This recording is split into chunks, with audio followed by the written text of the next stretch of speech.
ஆச்சி Royal gulab jamun packs ஒன்று வாங்கினால் ஒன்று இலவசம். சேலம் மாவட்டம் எடப்பாடியில் வலி நிவாரணி மாத்திரைகளை போதை மாத்திரைகளாக விற்பனை செய்து வந்த 5 பேர் கைது செய்யப்பட்டனர். ரகசிய தகவலின் பேரில் போலீசார் மேற்கொண்ட விசாரணையில் மாத்திரைகளை குறைந்த விலைக்கு வாங்கி வந்து போதைக்கு அடிமையான இளைஞர்களுக்கு ஒரு அட்டை 4500 ரூபாய் வரை விற்பனை செய்தது தெரியவந்துள்ளது. திமுக 3வது வார்டு நகர்மன்ற உறுப்பினர் பிச்சமுத்துவின் மகன் சுரேஷ்குமாரையும் அவரது கூட்டாளிகளையும் கைது செய்து மாத்திரைகளையும் பறிமுதல் செய்தனர்.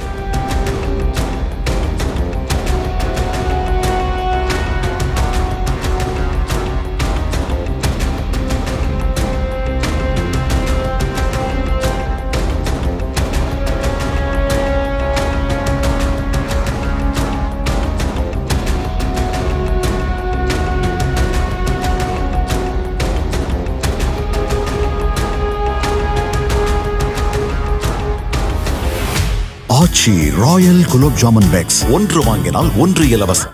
பிளே ஸ்டோர் மற்றும் ஆப் ஸ்டோரில் இருந்து பாலிமர் செயலியை QR கோடு மூலம் பதிவிறக்கம் செய்யுங்கள். செய்திகளை உடனுக்குடன் பெறுங்கள்.